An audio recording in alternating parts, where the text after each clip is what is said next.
Hello student, welcome to my YouTube channel excellent success group. तो student, आज हम discuss करेंगे क्लास 8 में चैप्टर 3 अंडरस्टैंडिंग क्वाड्रिलेटरल। यानी कि आज इसका इंट्रोडक्शन वीडियो है जिसके अंदर मैं आपको क्वाड्रिलेटरल के लेके उसकी पूरी कंडीशन, आइडेंटिटी, डेफिनेशन सब कुछ आज के वीडियो के अंदर मैं आपको एक्सप्लेन करूँगा। ठीक है, तो चलो शुरुआत करते हैं इस चैप्टर की। ये है हमारा इंट्रोडक्शन वीडियो। ठीक है, इंट्रोडक्शन वीडियो के बाद में अब हम फिर इस चैप्टर की एक्सरसाइज को डिस्कस करेंगे अगली वीडियो के अंदर। तो इंट्रोडक्शन के अंदर सबसे पहले बात की जाती है कर्व की। ठीक है, क्योंकि हमें अगर क्वाड्रिलेटरल समझना है तो पहले कर्व को, पॉलीगन को, इन सबको समझना पड़ेगा। तो कर्व होता क्या है? A curve is a geometrical figure obtained when a number of points are joined without lifting the pencil from the paper and without retracing any portion। यानी कि कोई भी ऐसे दो पॉइंट है, जैसे मान लो मैंने इन दो पॉइंटों को यहाँ पे लिया। ठीक है, इन दोनों पॉइंटों को मैंने बिना पेन उठाए इस तरीके से ज्वाइन कर दिया। इस तरीके से कोई दूसरा पॉइंट लिया मैंने, अब इस पॉइंट को मैंने इसके साथ ज्वाइन कर दिया। तो ये जो बनने वाली फिगर होगी, इस फिगर को हम क्या कहेंगे? कर्व कहेंगे। ये कैसे भी फिगर हो सकती है, जैसे तीसरा पॉइंट को लिया, ये मैंने एक बार वो लिया, इन सभी को ज्वाइन कर दिया, तो ये हमारा क्या कहलाएगा? एक तरीके से कर्व कहलाएगा। हमें एक पॉइंट से दूसरे पॉइंट को ज्वाइन कर देना है and without retracing any portion, यानी उसको दोबारा से रीट्रेस नहीं करना है। It is basically a line which need not to be straight. और ये ज़रूरी नहीं है कि एक ऐसी लाइन कि जो स्ट्रेट हो, ये ऐसा भी हो सकता है हमारा। जैसे कि दो पॉइंट थे, मैंने इन दोनों पॉइंटों को ज्वाइन कर दिया, ज़रूरी नहीं कि वो स्ट्रेट हो। उन सभी को क्या कहेंगे? हम कर्व कहेंगे। क्लियर? ये मैंने आपको समझा दिया कि दो कोई भी ऐसे पॉइंट जिनको ज्वाइन करने पे, बिना पेंसिल उठाए ज्वाइन करने पर हमारी बनने वाली जो फिगर होगी वो क्या कहलाएगा? कर्व कहलाएगा। ज़रूरी नहीं है कि ये स्ट्रेट लाइन भी हो। ठीक है, तो आप वीडियो पॉज करके आप इसकी डेफिनेशन को यहाँ से नोट कर सकते हैं। फिर आगे हम इस कर्व को बांट देते हैं दो कैटेगरी के अंदर। पहला आता है ओपन कर्व, दूसरा आता है हमारा क्लोज कर्व। ओपन कर्व क्या होगा? An open curve is a curve where the beginning and end point are different. यानी कि कोई भी ऐसा कर्व, जैसे कि मान लो मैंने एक शुरुआती पॉइंट लिया, यहाँ से मैंने इस लाइन को ड्रॉ किया यहाँ से लेकर इस पॉइंट तक, और इस पॉइंट को मैंने ड्रॉ किया इस पॉइंट तक। ठीक है, तो इसका बिगिनिंग पॉइंट कोई और है और एंडिंग पॉइंट और है। ऐसी फिगर जिसका बिगिनिंग और एंडिंग दोनों पॉइंट अलग अलग होंगे, उन्हें कहेंगे ओपन कर्व। अब जैसे कि मान लो मैं इसमें कोई सामान निकालता हूँ तो वापस डालता हूँ तो निकाल भी सकता हूँ, तो इसे कहते हैं ओपन कर्व, जिसके अंदर हम कोई चीज़ फिल नहीं कर सकते। जैसे मैं इसके अंदर अगर कलर फिल करने की बात करूँ तो कलर इसके अंदर यहाँ से फिल करेंगे, अब कहाँ तक फिल करना मालूम नहीं है, तो इसे कौन होगा? हमारा ओपन कर्व होगा, जिसका beginning point and ending point दोनों क्या होंगे? डिफरेंट होंगे, वो होगा हमारा ओपन कर्व। फिर हम डिस्कस करेंगे इसका क्लोज कर्व क्या होगा। देखो, close curve, a close curve is a curve that from a path from any of its point two the same point. अगर मैं आपको इसको सिंपल सी डेफिनेशन में बताऊं तो इसका मतलब ये है कि जिसका शुरुआती पॉइंट और एंडिंग पॉइंट सेम हो। जैसे कि मान लो मैंने यहाँ पे 3 पॉइंट लिए, मैंने यहाँ से लाइन को ड्रॉ करना शुरू किया, पहले इस पॉइंट तक ड्रॉ किया, फिर दूसरे पॉइंट तक, और फिर मैंने इसी को वापस इसी के साथ ज्वाइन कर दिया। जहाँ से लाइन को शुरुआत किया था वापस उसी पे मेरा एंड होता है। तो बनने वाली जो फिगर होगी इसे क्या कहेंगे? हम क्लोज फिगर कहेंगे। ये एक तरीके का सर्कल भी हो सकता है। जैसे कि मान लो मैंने पॉइंट लिया, मैंने लाइन को कर्व को टर्न करके वापस इसी पॉइंट पे एंड कर दिया, तो ये हमारी क्या कहलाएगी? क्लोज फिगर कहलाएगी। चाहे आप इस तरीके से बना लो या ऐसे बना लो, या कोई भी फिगर हो। जैसे मान लो मैंने लाइन को पहले यहाँ ड्रॉ किया, फिर यहाँ लेके आया, फिर यहाँ लेके आया, जैसे मर्जी किया, लेकिन इसका एंड मैंने वापस उसी पॉइंट पे किया जहाँ से इसकी शुरुआत की। तो ये बनने वाली जितनी भी फिगर होगी इन सबको क्या कहेंगे? क्लोज कर्व कहेंगे। क्लियर है? अब आगे डिस्कस करते हैं। कुछ होते हैं ऐसी जो होती है हमारे सिंपल कर्व। ठीक है, कुछ होते हैं close curve which are not simple. जो हमने यहाँ पे ड्रॉ किया है ये बिल्कुल सिंपल कर्व है। ठीक है, कुछ होते हैं कॉम्प्लेक्स कर्व, यानी कि जो नॉर्मली ना बन के हमें पेन को थोड़े डिज़ाइनदार करके बनाई जाती है फिगर। जैसे कि मैंने यहाँ पे कुछ बना रखी है, इनको सिंपल कर्व ना कहेंगे, कॉम्प्लेक्स कर्व कहेंगे, या फिर नॉट सिंपल कर्व। क्लियर है? अब हम डिस्कस करेंगे फिर डायगोनल के बारे में कि डायगोनल क्या होता है। A diagonal is a line segment connecting the two non-consecutive vertices of a polygon। जैसे कि कोई भी पॉलीगन है, देखो डायगोनल समझाने से पहले मैं आपको पॉलीगन के बारे में बता दूँ, तो फिर आपको डायगोनल बता दूँ ताकि आपको अच्छे से क्लियर हो। ठीक है, देखो पहले समझ लेते हैं पॉलीगन क्या होता है। A simple close curve made up of only the line segment is called a polygon, यानी कि वो फिगर जो हमने लाइन सेगमेंट को ज्वाइन करके बनाई होगी लेकिन ये क्लोज होनी चाहिए, तभी क्या कहेंगे इसको पॉलीगन। और लेकिन ये लाइन सेगमेंट से बनी होनी चाहिए, इस तरीके से कर्व नहीं होनी चाहिए, ठीक है, यानी कि फ्री हैंड से बनाई गई लाइन नहीं होनी चाहिए, पूरे लाइन सेगमेंट से ही बनी होनी लाइन चाहिए। जैसे कि मैंने एग्जांपल बताया यहाँ पे स्क्वायर, रेक्टेंगल, पेंटागन, ये सारे पॉलीगन के एग्जांपल है। देखो जरा, ये हमारे एक लाइन सेगमेंट है, दूसरा लाइन सेगमेंट, तीसरा लाइन सेगमेंट, चौथा लाइन सेगमेंट। इन चारों को जहाँ से मैंने शुरुआत की वहीं पर मैंने एंड किया। क्लोज फिगर तो है, कितनी साइड है, 4 लाइन सेगमेंट है, इनसे बनने वाली जो क्लोज फिगर होगी वो क्या कहलाएगी, पॉलीगन। जैसे कि स्क्वायर हो गया, रेक्टेंगल ले लो, मैंने इसकी बनाई पहला लाइन सेगमेंट, दूसरा, तीसरा, चौथा, जहाँ शुरुआत की वहीं से मैंने इसका एंड किया। क्लोज फिगर तो है, ये 4 लाइन सेगमेंट है, बिल्कुल स्ट्रेट लाइन है, तो ये रेक्टेंगल भी एक पॉलीगन का एग्जांपल है, या पेंटागन भी ले सकते हो, ठीक है। ये हमारे सारे कौन होंगे, पॉलीगन होंगी। अब पॉलीगन की यहाँ पे मैंने कुछ टाइप बनाई गई है, और उससे पहले मैं आपको बता दूँ किसे पॉलीगन नहीं कहेंगे। जैसे कि ये मैंने नीचे जो फिगर बना रखी है, अब लाइन सेगमेंट तो इसमें भी है, देखो एक लाइन सेगमेंट, दूसरा लाइन सेगमेंट, तीसरा, चौथा, सारे लाइन सेगमेंट है, बट इसे हम एक पॉलीगन नहीं कह सकते, क्योंकि इसमें जो लाइनें ड्रॉ की गई वो एक दूसरे को क्रॉस करती हैं। हमें लाइन सेगमेंट होने चाहिए, वो भी बिल्कुल क्लोज फिगर के साथ। अब यहाँ पर 2 अलग अलग ट्रायंगल बन रहे हैं। पहला ट्रायंगल, हाँ, अगर मैं इस ट्रायंगल की अकेले की इसकी बात करता तब तो ये पॉलीगन हो जाता, या फिर सिंगल इसकी बात करता तब भी ये पॉलीगन हो जाता। लेकिन अगर मैं कंप्लीट फिगर की बात करूँ तो यहाँ पे 2 अलग अलग फिगर जो एक लाइन एक दूसरे को क्रॉस करती हैं, तो इसे हम क्लोज फिगर कम्प्लीटली नहीं कह सकते, तो ये हमारा पॉलीगन नहीं होगा। The figure given below is not a polygon because it's side cross each other, क्योंकि इसकी साइड एक दूसरे को क्रॉस करती हैं। साइडें क्रॉस नहीं करने चाहिए, उन्हें ही हम क्या कहेंगे, पॉलीगन कहेंगे। क्लियर है। अब इन पॉलीगन को कुछ टाइप में बांटा गया है यहाँ पे। Classification of a polygon on the basis of a number of side, यानी उनकी साइड के हिसाब से उनको नाम दिया जाता है। जैसे कि एक ट्रायंगल है, ट्रायंगल में कितनी साइड हैं, 3, तो इसे कहते हैं ट्रायंगल। जिसमें 4 साइडें होंगी, यहाँ मैंने लिखा हुआ 4 साइडें होंगी, उसे कहेंगे क्वाड्रिलेटरल, ठीक है। क्वाड्री मतलब 4, लेटरल मतलब साइड, जिसकी 4 साइडें हों वो क्या कहलाएगा, क्वाड्रिलेटरल। इसी तरीके से जिसमें 5 साइडें होंगी, 1 2 3 4 5, उसे कहेंगे पेंटागन।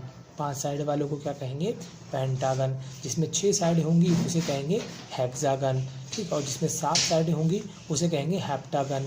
8 साइड वालों को ऑक्टागन, 9 साइड वालों को नैनोगन, 10 साइड वालों को टेनागन, ठीक है। इसी तरीके से कंटिन्यू नंबर ऑफ साइड के हिसाब से चलता रहता है। हमारी मैक्सिमम जो साइडें होती है ना, ये 6 साइडों वाली तक मैक्सिमम फिगर यूज़ होती है। बाकी की आगे साइडें हमारी बहुत ही कम यूज़ होती हैं। Triangle, quadrilateral, pentagon, hexagon, mostly यही फिगर यूज़ होती हैं, ठीक है। तो ये हमारी उनकी साइडों के हिसाब से उनको नाम दिए गए हैं। अब हम डिस्कस करते हैं कि डायगोनल क्या होता है। मैंने आपको पॉलीगन के बारे में समझा दिया कि पॉलीगन क्या होता है, ठीक है। अब हम डायगोनल के बारे में डिस्कस करेंगे। देखो, डायगोनल कहते हैं is a line segment connecting the 2 non consecutive vertices of a polygon. जैसे हमारा एक पॉलीगन है, ये एक क्वाड्रिलेटरल है। अब कॉन्जिक्यूटिव होता है, जैसे मान लो पी है हमारा वर्टिसेस, इसका साथ वाला जो होता है उसे कहते हैं कॉन्जिक्यूटिव, ठीक है। यानी कि पी है, कॉन्जिक्यूटिव को छोड़ दिया जाए, क्यू को छोड़ दिया जाए, जो अगले वाला इसका जो वर्टिसेस होगा उसको ज्वाइन करने वाली जो लाइन होगी उसे कहेंगे डायगोनल। जैसे कि मैंने एस लिया, एस का कॉन्जिक्यूटिव कौन होगा, यानी कि या तो आर होगा या पी होगा, यानी कि इसके नेक्स्ट वाला। पहला वर्टिसेस एस है तो दूसरा कौन होगा, आर या पी। इन दोनों को ही छोड़कर या तो अगला कौन है इसका क्यू, पी का अगला कौन है क्यू, इन दोनों को ज्वाइन करने वाली जो लाइन होगी उसे क्या कहेंगे, डायगोनल कहेंगे। क्लियर है। जैसे कि मैं आपको एक और फिगर यहाँ पे देके समझा देता हूँ। जैसे मैंने यहाँ पे एक हेक्सागन ड्रॉ किया, ठीक है। तो ये हमारा पहला वर्टिसेस है, A B C D E and F. पहला वर्टिसेस हमारा ये है, साथ वाले को छोड़ देना है, दूसरे इसके अगले वाला होगा, ये क्या होगा, इसका डायगोनल होगा। या इससे अगले वाला होगा वो भी कौन होगा, इसके एक तरीके से डायगोनल होगा, ये भी कौन हो जाएगा, इसका डायगोनल हो जाएगा। क्लियर है। अब हम डिस्कस करेंगे कनकेव या कॉन्वेक्स पॉलीगन के बारे में। क्लियर, ठीक है। तो पॉलीगन को उनकी शेप के अकॉर्डिंगली बांटा गया है। पहला आता है कनकेव। बहुत सारे स्टूडेंट को कनकेव और कन्वेक्स दोनों में बड़ी ही कन्फ्यूज़न क्रिएट रहती है, ठीक है। मैं इस कन्फ्यूज़न को आज दूर करने वाला हूँ। कनकेव फिगर उन सिंपल पॉलीगन को कहते हैं जिनका at least one of its internal angle is greater than 180 degree, यानी कि जिसका कम से कम एक एंगल 180 डिग्री से ज़्यादा का होगा। अब जिसका 180 डिग्री से ज़्यादा का एंगल होता है उसे कहते हैं रिफ्लेक्स एंगल। इन शॉर्ट में समझ लो कि जिसका कम से कम एक एंगल अगर रिफ्लेक्स होगा तो उसे कनकेव पॉलीगन कहेंगे। जैसे कि हमारी ये फिगर है, ये हमारा पेंटागन है, 1 2 3 4 5 पेंटागन हो गया। अब इसका जो ये वाला इंटरनल एंगल है, ठीक है, जो हमारा रिफ्लेक्स एंगल होता है उसका जो एंगल होता है इस तरीके से बाहर की तरफ निकला होता है, ये होता है रिफ्लेक्स एंगल की पहचान। जिसका अंदर की तरफ होता है मुंह, वो या तो एक्यूट एंगल होगा या ऑब्ट्यूस एंगल होगा। रिफ्लेक्स एंगल का मुंह फेस होता है एंगल का, वो हमेशा बाहर की तरफ होता है, उसे कहते हैं कनकेव पॉलीगन। इसी तरीके से जैसे हमारी ये फिगर ले लो, अब यहाँ पर ये कुछ स्टार की तरह फिगर बनी हुई है, तो यहाँ पर ये एंगल, ये भी रिफ्लेक्स है, ये भी रिफ्लेक्स है। कोई भी कम से कम एक एंगल अगर निकल जाता है मोर देन 180 डिग्री तो वो हमारा कहलाता है कनकेव पॉलीगन। एक पहचान ये भी है, इसके अलावा एक और पहचान भी है, concave polygon must have at least 4 side. इसकी कम से कम 4 साइडें तो होंगी ही होंगी, 4 से ज़्यादा भी हो सकती हैं, ठीक है, ये भी इसकी कंडीशन है। या फिर at least one of vertex point toward the interior of the polygon. इसका कोई भी एक वर्टेक्स अंदर की तरफ डायरेक्शन देगा। जैसे कि मान लो ये वाला जो इसके वर्टेक्स है, यहाँ पे लेते हैं, ये इसके वर्टेक्स है, ठीक है, ये कहाँ की तरफ यहाँ इंडिकेट कर, बाहर की तरफ, ये भी बाहर की तरफ इंडिकेट करता है, ये भी बाहर की तरफ इंडिकेट करता है, ये भी बाहर की तरफ। लेकिन इसका जो ये वाला एंगल है ये किसकी तरफ इंडिकेट करता है, अंदर की तरफ कर रहा है। कम से कम कोई एक वर्टेक्स अंदर की तरफ अगर इंडिकेट करता है तो उसे क्या कहेंगे, कनकेव पॉलीगन। जैसे कि इसमें भी देखो, यहाँ पे ये भी अंदर की तरफ कर रहा है, ये वाला जो वर्टेक्स है ये भी अंदर की तरफ एरो कर रहा है, ये वाला बाहर कर रहा है, ये वाला बाहर, ये वाला बाहर, ये वाला बाहर। तो कम से कम अगर एक एंगल भी अंदर की तरफ इंडिकेट करे तो उसे भी क्या कहेंगे, कनकेव पॉलीगन कहेंगे। ये भी इसकी एक पहचान है। At least one pair of a side when produce enter inside intersect any side of a polygon. जब उसकी कम से कम एक पेयर के साइड को अगर बढ़ा दिया जाए तो वो हमेशा अंदर की तरफ एक दूसरे को इंटरसेक्ट करेंगे। जैसे कि मैंने यहाँ पे एक एग्जांपल लिया, ये हमारी 2 लाइनें हैं, जब मैंने इसको प्रोड्यूस किया तो ये अंदर की तरफ आ रही हैं, ठीक है। जब लाइनें हमारी अंदर की तरफ इंटरसेक्ट कर रही हो तो ये भी एक कनकेव की पहचान होती है। जैसे कि हमारी देखो ये लाइन, मैंने इसको अंदर लेके इंक्रीज़ किया तो ये क्या कर रही है, एक दूसरे को अंदर की तरफ इंटरसेक्ट कर रही है। या फिर हमारी देखो ये लाइन जो है, मैंने इसको इंक्रीज़ किया, इसे इंक्रीज़ किया, ये दोनों एक दूसरे को क्या कर रही है, अंदर की तरफ इंटरसेक्ट करती है, तो वो भी एक कनकेव पॉलीगन की पहचान होती है। तो कुल मिला के कितनी पहचान हुई इसकी, पहला एक एंगल कम से कम रिफ्लेक्स होगा, जिसका मुंह इस तरीके से निकला होगा, बाहर की तरफ होगा, पहली पहचान। दूसरी पहचान क्या होगी, इसका जो कम से कम एक वर्टेक्स अंदर की तरफ इंडिकेट करेगा, दूसरी पहचान ये होगी। तीसरी पहचान क्या होगी इसकी, कि इसकी लाइन के 1 पेयर को अगर प्रोड्यूस किया जाए तो ये अंदर की तरफ एक दूसरे को इंटरसेक्ट करते हुए जाएंगी लाइनें इसकी, ये होती है कनकेव की पहचान। अब हम डिस्कस करेंगे सारे के सारे क्या हैं। देखो, इसका एक एरो अंदर की तरफ इंडिकेट कर रहा है तो ये भी क्या है, कनकेव। एक एरो अंदर की तरफ आ रहा है तो ये भी क्या है, कनकेव। ये अंदर की तरफ आ रहा है तो ये भी क्या होगा, कनकेव पॉलीगन होगा। क्लियर है। अब डिस्कस करेंगे कन्वेक्स के बारे में। जो कन्वेक्स पॉलीगन होता है उसका all internal angle are less than 180। जितने भी अंदर के एंगल होते हैं ये वाले सारे के सारे 180 डिग्री से कम होते हैं, यानी कि ऑब्ट्यूस एंगल तो हो सकते हैं बट लेस देन 180 डिग्री होंगे। अगर 180 डिग्री होते तो बिल्कुल स्ट्रेट लाइन बन जाती है। पॉलीगन के अंदर अगर स्ट्रेट लाइन बन गई तो उसे कन्वेक्स पॉलीगन नहीं कहेंगे। 180 डिग्री से कम होंगे, चाहे वो 170 डिग्री ही क्यों ना हो, लेकिन होंगे हमेशा 180 डिग्री से कम, तो उसे क्या कहेंगे, कॉन्वेक्स पॉलीगन। पहली पहचान। दूसरी पहचान, all vertices are point outward, यानी कि इनके जो पॉइंट होते हैं ये हमेशा बाहर की तरफ आउटवर्ड करते हैं, ठीक है, निशान जो करते हैं वो बाहर की तरफ करते हैं। जबकि कनकेव में होता है क्या, एक एंगल, कम से कम एक एंगल अंदर की तरफ डायरेक्शन देता है। जैसे कि देखो, एक एंगल ये अंदर की तरफ डायरेक्शन दे रहा है ना, इसमें सारे के सारे क्या होंगे, बाहर की तरफ आउटवर्ड साइन करेंगे। मतलब ये इस तरफ जा रही है, इस तरफ, ये इस तरफ, ये इस तरफ, ये इस तरफ, अंदर की तरफ कोई भी नहीं आएगा। तीसरी पहचान इसकी ये है कि the side when produce to not center the polygon, कि यानी कि इसकी साइडों को अगर बढ़ाया जाए तो ये अंदर की तरफ एक दूसरे को सेंटर नहीं करेंगी, यानी कि बाहर ही एक दूसरे को इंटरसेक्ट करेंगी।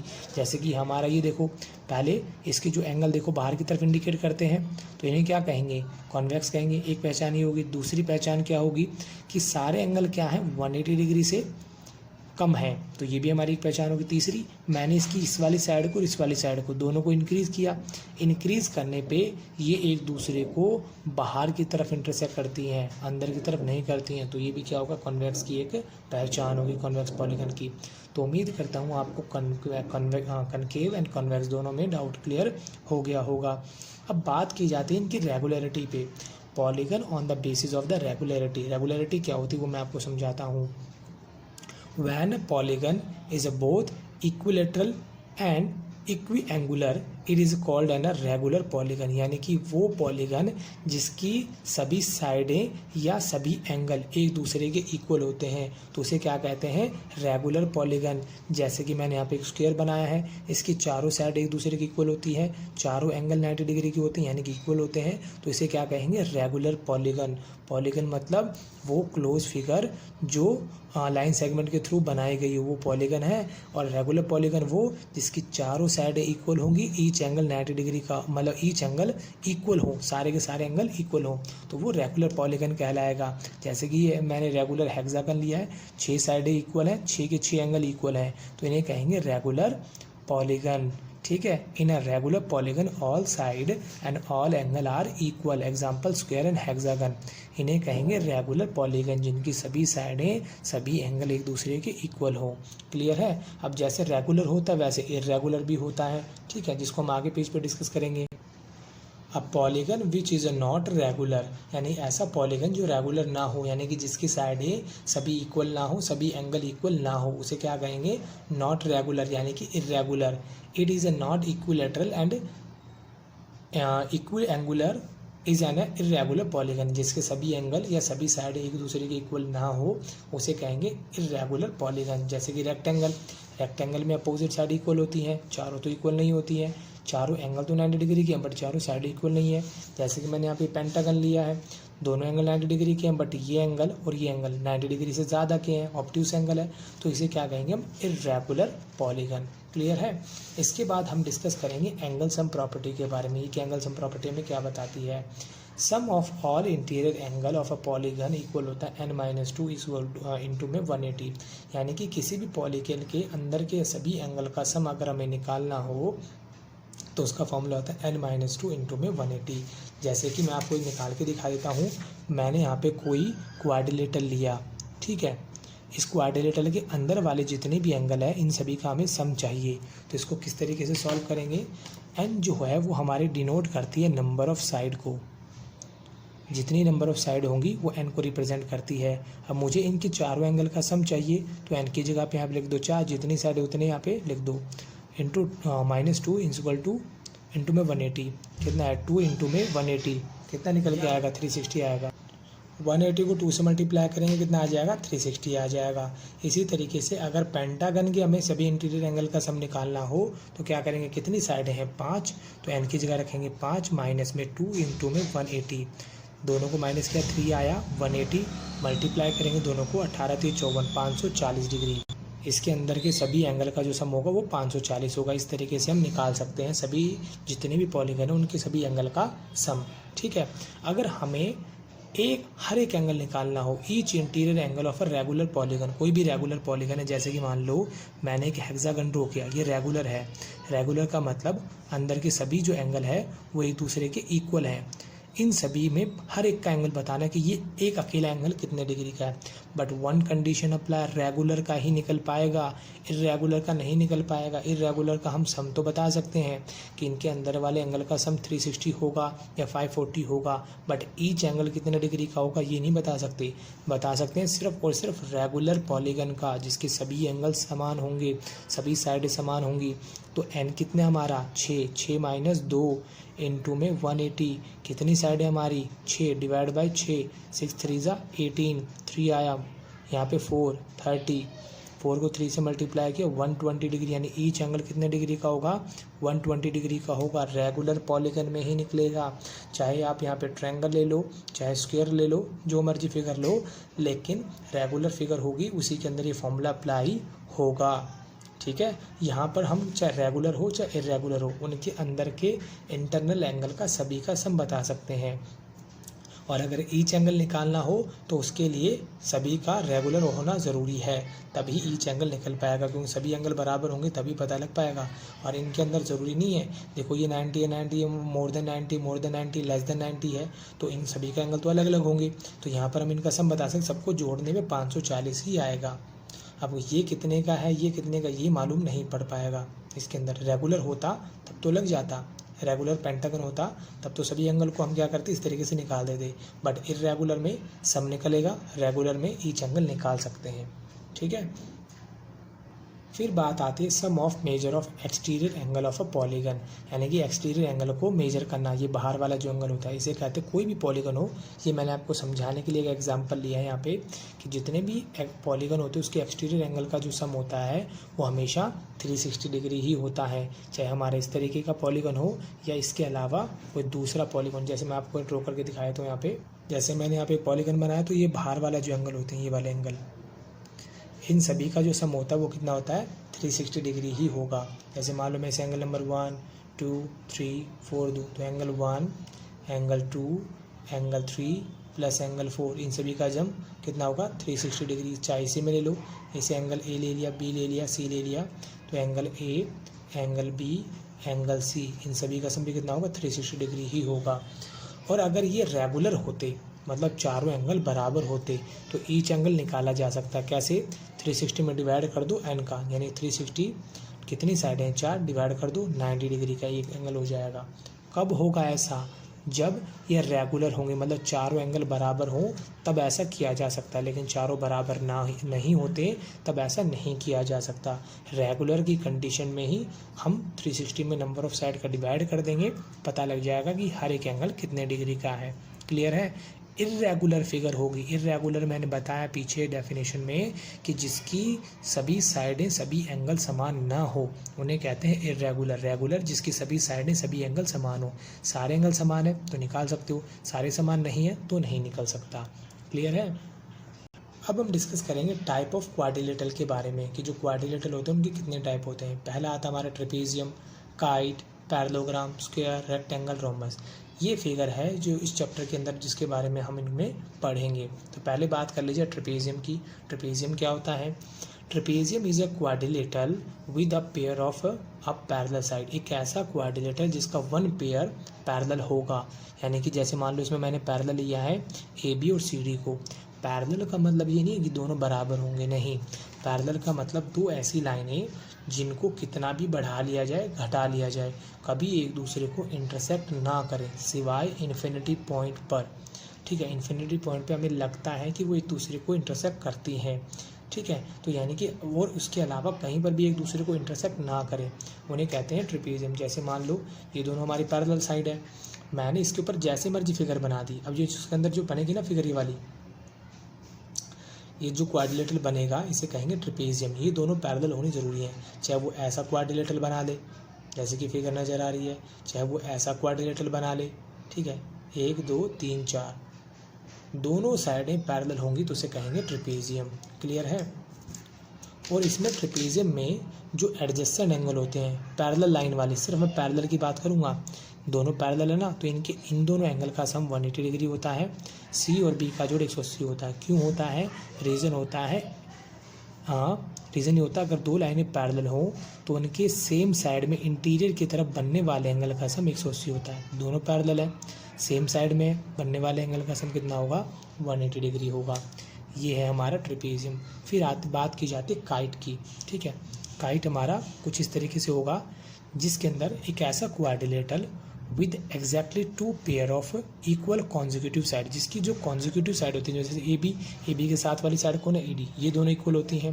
बी सी की कॉन्जिक्यूटिव साइड कौन है सी डी, ये दोनों इक्वल होती हैं। वो कहलाता है हमारा काइट, यानी ए डी बराबर ए बी के, बी सी बराबर सी डी के। ठीक है, इसको मैंने इस तरीके से भी ड्रॉ किया, इस तरीके से भी ड्रॉ किया है। ये हमारा होता है काइट। इसके जो डायगोनल होते हैं वो एक दूसरे पर परपेंडिकुलर बनाते हैं। जैसे कि मैंने यहाँ पे फिगर ड्रॉ कर रखी है, या फिर यहाँ पे मैं बना देता हूँ। जैसे कि हमारा AC है वो परपेंडिकुलर बनाएगा किस पे, BD पे। AC परपेंडिकुलर BD, ये भी 90, ये भी 90, ये भी 90, ये भी 90। ये इसकी प्रॉपर्टी है किसकी, काइट की। इसमें ये प्रॉपर्टी यूज़ होती है, डायगोनल जो होते हैं इसके एक दूसरे परपेंडिकुलर बनाते हैं, यानी कि चारों एंगल। अगर मैं इसे O दे दूँ, AOD, COD, BOC, POA, चारों एंगल 90 डिग्री के ही होंगे इसमें, ठीक। One of a diagonal bisect the other, एक ही डायगोनल दूसरे को बाइसेक्ट करेगा। जैसे मान लो डायगोनल AC है, डायगोनल BD है, तो जो BD डायगोनल होगा इसमें OB और OD ये दोनों तो बराबर होंगे, बट AO और OC ये दोनों बराबर नहीं होंगे। सिर्फ एक डायगोनल दूसरे डायगोनल को बाइसेक्ट करेगा, यानी कि BO बराबर OD होगा, बट AO बराबर OC के इक्वल नहीं होगा, ठीक है। ये हमारी काइट की प्रॉपर्टीज़ थी। अब हम आगे डिस्कस करेंगे इसकी नेक्स्ट प्रॉपर्टी। तो इसकी अगली प्रॉपर्टी में बताया गया है कि इसका जो वन पेयर, फिगर में one pair of a kite का क्या होता है, इक्वल होता है एंगल का, यानी एंगल B बराबर D की होता है, but angle A not equal to angle C, ठीक है। क्योंकि इसकी फिगर थोड़ी कुछ इस तरीके से होती है, ये दोनों साइड तो एक जैसे नज़र आती है, बट तीसरी अगली जो दो साइड होती है थोड़ी इस तरीके से लंबी टाइप में होती है। तो ये दोनों तो एंगल इक्वल हो जाते हैं, बट ये थोड़ा एक्यूट में चला जाता है और ये एक्यूट से थोड़ा ज़्यादा हो जाता है, इसलिए ये दोनों एंगल तो बिल्कुल भी इक्वल नहीं होंगे। ये दोनों एंगल इक्वल होंगे, ये वाला और ये वाला, ये दोनों एंगल इक्वल होंगे, ठीक है। काइट की फिगर हमारी कुछ इस तरीके से होती है, एंगल B बराबर D की होगा, बट A बराबर C के नहीं होगा। अब हम डिस्कस करेंगे पैरेललोग्राम के बारे में। एक ऐसा quadrilateral with each pair of opposite side are equal and parallel, जिसकी अपोजिट साइड यानी कि AB बराबर CD की होगी, AD बराबर BC की होगी, दोनों इक्वल भी होंगी, दोनों पैरेलल भी होंगी, equal and parallel, equal and parallel, जिसको मैंने यहाँ पे मेंशन किया है। AB बराबर CD, AD बराबर BC, साथ ही साथ में पैरेलल। पैरेलल का मतलब मैंने आपको बताया है, दो ऐसी लाइनें जो कभी एक दूसरे को इंटरसेक्ट ना करें, उन्हें कहेंगे पैरेलल लाइन। इसके अपोजिट एंगल इक्वल होते हैं, यानी एंगल C बराबर A की होता है और D बराबर B की होता है। जितना D होगा उतना B होगा, जितना A होगा उतना ही C होगा। ये भी इसकी प्रॉपर्टी है। और क्या इसकी property, diagonal of a bisect, diagonal bisect each one other, यानी कि एक दूसरे को डायगोनल बाइसेक्ट करेंगे। जितना AO उतना OC, जितना OB उतना OD, AO बराबर OC, OB बराबर OD। लेकिन ये ज़रूरी नहीं है कि इनके डायगोनल इक्वल हों। AC not equal to BD, जो AC डायगोनल है वो BD के इक्वल नहीं होगा, ठीक है। ये हमारी पैरेललोग्राम की प्रॉपर्टी है। फिर ये है, ये इसके एडजेसेंट एंगल का जो सम होगा वो 180 डिग्री होगा, मतलब एंगल A और B दोनों का सम 180 डिग्री, B और C दोनों का सम 180 डिग्री, C और D दोनों का सम 180 डिग्री, D और A इन दोनों का सम भी 180 डिग्री होगा। क्यों होगा, उसके पीछे भी रीज़न है। जैसे मैंने आपको बताया, दो पैरेलल लाइन को ट्रांसवर्सल लाइन इंटरसेक्ट करें तो इनकी तरफ अंदर की तरफ बनने वाले एंगल का सम 180 डिग्री होता है। ये दोनों पैरेलल हैं इसलिए सम बन जाता है। इसी तरीके से ये दोनों लाइनें भी तो पैरेलल हैं, इनको ट्रांसवर्सल इंटरसेक्ट कर रही है, तो इनके अंदर की तरफ बनने वाले एंगल का जो सम होगा वो 180 डिग्री होगा। ये दोनों पैरेलल है, ट्रांसवर्सल ही होगी, ये दोनों पैरेलल है, ट्रांसफर ही हो जाएगी। तो इस वजह से इसके सभी एडजेसेंट एंगल का सम 180 डिग्री के इक्वल होता है, ठीक है। अब हम डिस्कस करेंगे रेक्टेंगल के बारे में। तो देखो, रेक्टेंगल जो होता है वो पैरेललोग्राम का ही एक पार्ट होता है। A rectangle is a parallelogram, rectangle एक पैरेललोग्राम है। फ़र्क क्या है, with equal angle and each angle is equal to 90 degree, सभी एंगल बराबर होंगे, हर एंगल 90 डिग्री का होगा। सेम कंडीशन है दोनों की।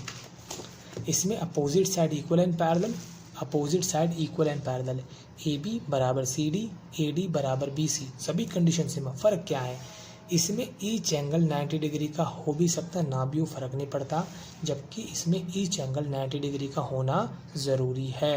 तो रेक्टेंगल को हम पैरेललोग्राम भी बोल सकते हैं। क्यों बोल सकते हैं, क्योंकि इसकी सभी की सभी आइडेंटिटी इसमें अप्लाई हो रही है।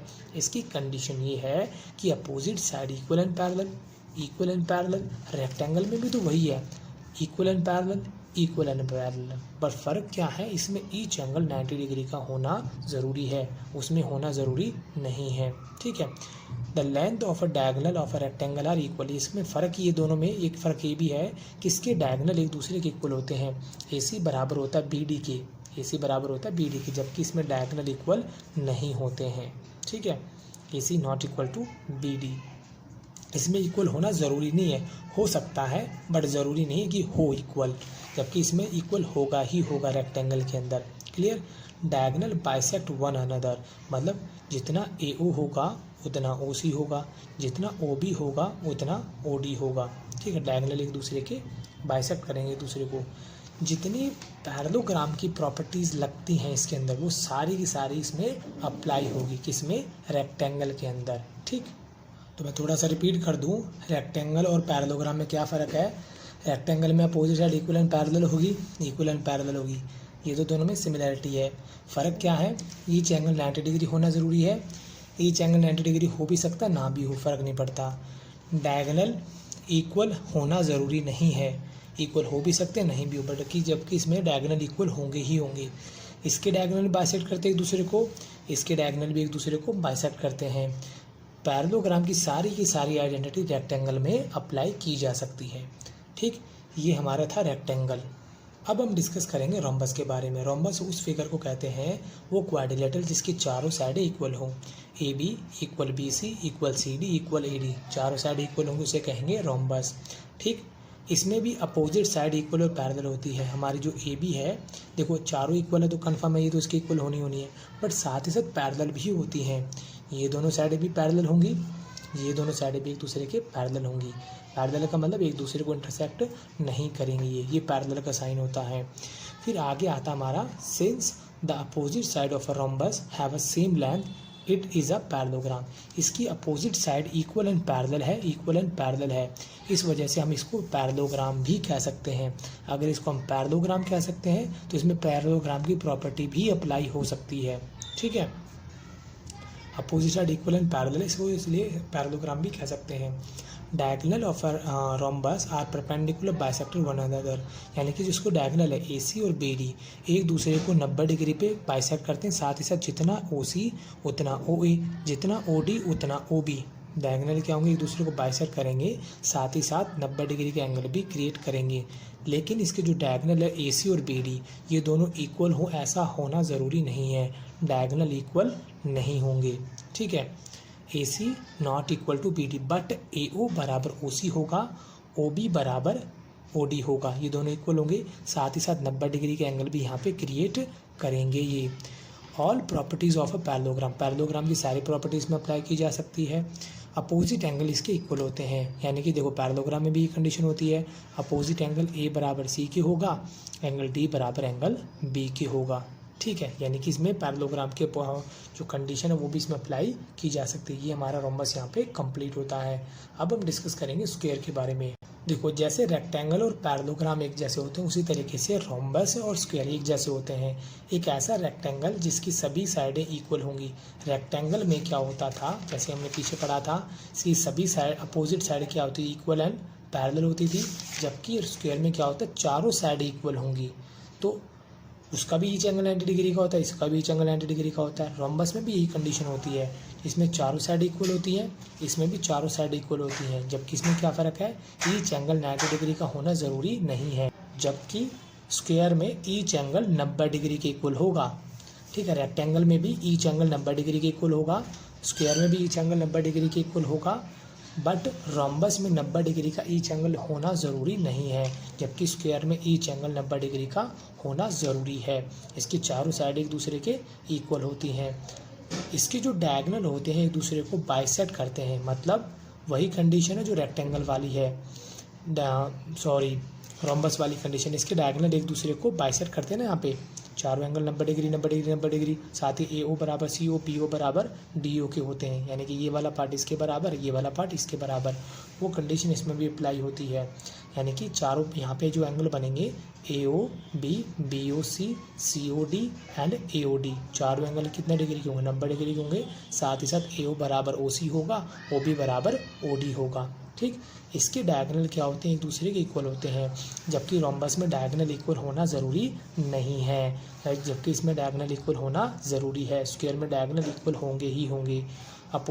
स्क्वायर के अंदर अपोजिट साइड आर पैरेलल, यानी कि हमारी AB पैरेलल होगी सी डी के, A B A D parallel होगी बी सी के। स्क्वायर के अंदर ये कंडीशन, ये भी इसकी प्रॉपर्टी है। All the properties of a rectangle are also true for the square. जितनी भी रेक्टेंगल की प्रॉपर्टी हमने पढ़ी थी वो सारी की सारी अप्लाई किस में होती है, स्क्वायर के अंदर होती है। तो दोबारा से एक बार मैं रिपीट कर देता हूँ, इसकी चारों साइड एक दूसरे के इक्वल होंगी, ईच एंगल 90 डिग्री के होगा, ठीक है। इसकी जो डायगोनल होते हैं एक दूसरे को परपेंडिकुलर बाइसेक्टर करेंगे, 90 डिग्री 90 डिग्री 90 डिग्री, साथ में ए ओ बराबर ओ सी, ओ बी बराबर ओ डी के इक्वल होगा। डायगोनल भी क्या होंगे, एक दूसरे के इक्वल होंगे, ए सी बराबर बी डी के इक्वल होगा। Opposite side equal and parallel, A B parallel होगी सी डी के, ए डी पैरेलल होगी बी सी के। इसमें सारी रेक्टेंगल की कंडीशन फुलफिल हो रही है, इसीलिए रेक्टेंगल की सारी प्रॉपर्टीज़ में अप्लाई की जा सकती है।